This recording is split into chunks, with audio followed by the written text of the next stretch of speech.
hostel খুলি পেলাই মানে আমি হগ্ৰাজুলি টাউনত স্কুল ওচৰত আমি থাকি আছিলে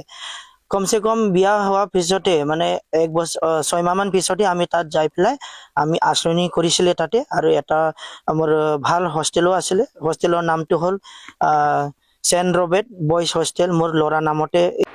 रायजो राजाफोर आं दिनै बेलासिनि समाव मोनसे आपडेट लानानै फैलायबाय रायजो राजाफ्रा जाहाथे भिडिअखौ जोबजासे नायबानो जाबाय अब्लासो बुजिगोन आरो जुदि नोंथाङा धीरेन बसुमतारी इउटुब चेनेलखौ दासिमबो साबस्क्राइब खालामाखै अब्ला साबस्क्राइब खालामना लाबानो जाबाय रायजो राजाफ्राथ' थाम्बनेल एबा टाइटेलाव नायनानै एसेबाबो बुजिखाबाय जानांगौ दिनैनि आपडेटआ जाहैबाय जोंनि बर' बिहामजो सासे बिथाङा गथ' सासे दंखायोमोन आरो बिसा हस्टेलबो दंमोन सेन्ट रुबेन बयज हस्टेल होननाय बे जोंनि बर' बिहामजो सासेया बर' हौवाखौ गारनानै बांगाल हौवाजों दोनखारलांलायबाय बेनि सायाव आं आपडेट लाना फैदों रायजो राजाफ्रा बेनि पुरा भिडिअखौ नायना लाबानो जाबाय बेनि उनाव सावरायगोन रायजो राजाफोर वाइफ বুলি মই তাক ইমান বিশ্বাস কৰো মই স্কুলত গলে মানে হি মোবাইল লোৱাৰ পিছত কি হল তাৰ লগত লেনদেন আছিলে যেটো লেনদেন কৰিছিলে এইটো মই শুনা মতে এইটো জানা মতে ডাইৰেক্ট গম পাইছো মানে সাদ্দাম হোসেন তামুলপুৰ ডিস্ট্ৰিক্ট থানা তামুলপুৰ আৰু তাৰ লৰাৰ গাঁওটো হল কলিয়াকুৰ আৰু এই লৰাটো হল সাদ্দাম হোসেন আৰু দেউতাৰ নামটো হল শুকুৰ আলী এই লৰাৰ লগত মানে একবাৰ নহয় দুইবাৰ পলাইছিলে তেতিয়া মানে তামুলপুৰ আবসু সংগঠনৰ পৰাইছা আপাত যোনটো আমাৰ আছে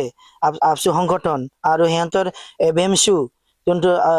আমসু এইটো মুছলিম ছাত্ৰ সন্থা হেঁতে মিলি পেলাই হেঁতক পাই পেলাই মই ইমান দুনিয়া হেঁতে মিলাই পেলাই ঘৰত থৈছিলে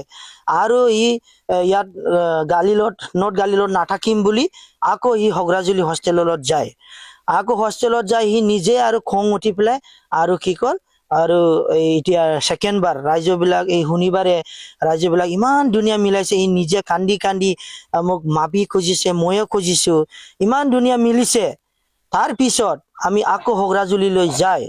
তাৰ পিছত কলে আমাৰ চাউল নাছিলে চাউলটো ঘৰত ইমান আছে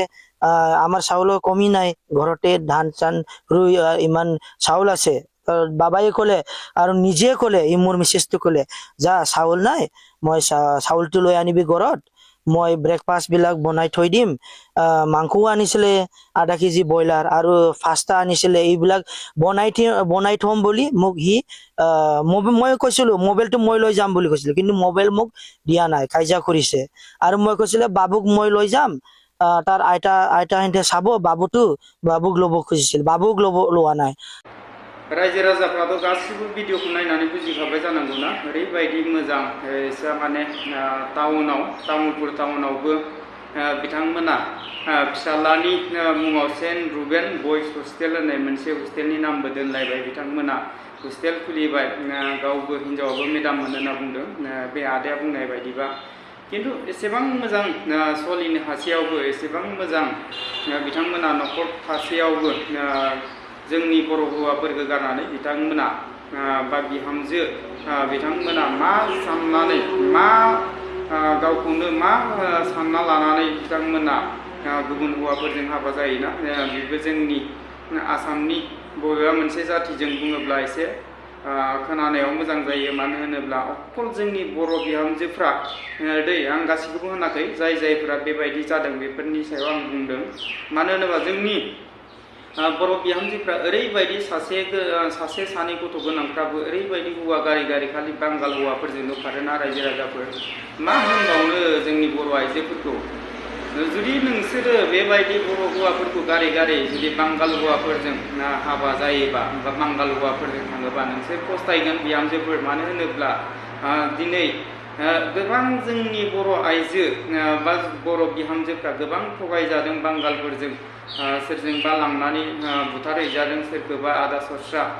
गेजेर समाव जुलि लानानै गारदों गोबां नुसेयावबो जोंनि बर' आइजोफ्रा एसेबो बुजियाना रायजो राजाफोर मा होनबावगोन आं बेखौनो बुंनो सानो जोंनि बर' बिहामजोफोरखौ जायफोरा बेबायदि अकल बांगाल हौवाफोरजोंल' खारफायो बांगाल हौवाफोरजोंल' थांफायो बांगाल हौवाफोरजोंल' जुलि जायो बिसोरनि सायाव आं फंनैसो बुंनो सानो मानो होनोबा ना एसेबां मोजां गावनि हारिजों हाबा जाखासेयावबो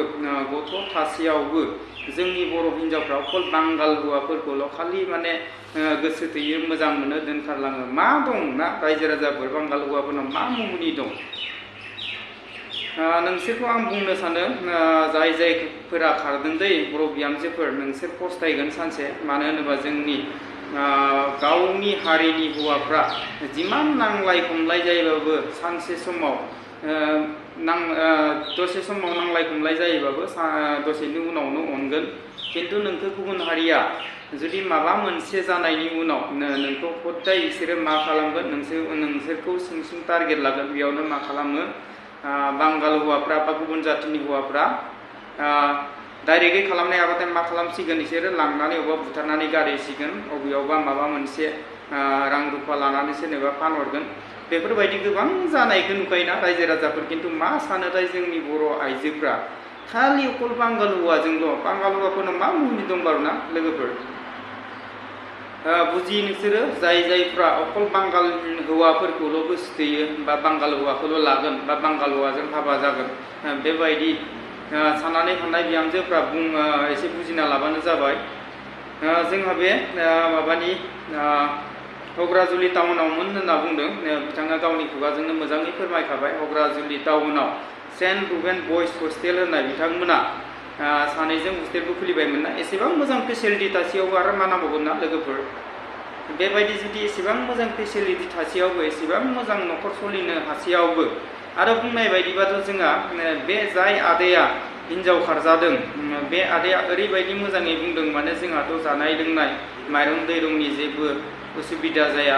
जेबो माने बेबायदि थोब्लिब माब्लिब जाया बेयावबो जुदि गावनि हौवाखौ जुदि गारनानै गुबुनजों हाबा जायोबा बेसेबां लासिंसिंना रायजो राजाफोर बेयाव आरो आं मोनसे बुंबावगोन हग्राजुलि टाउनाव सेन्ट रुबेन बयस हस्टेल होननाय आरोना बो दंमोन होननानै बुंदों बिथांमोना जुदि हस्टेल थासेयावबो ना आरो बे हिन्जावा माने मेदामबोमोन होनना बुंदों मेदामबो मावबावोमोन जुदि बेबायदि गोरों गोराफ्रानो जुदि बेबायदि गावनि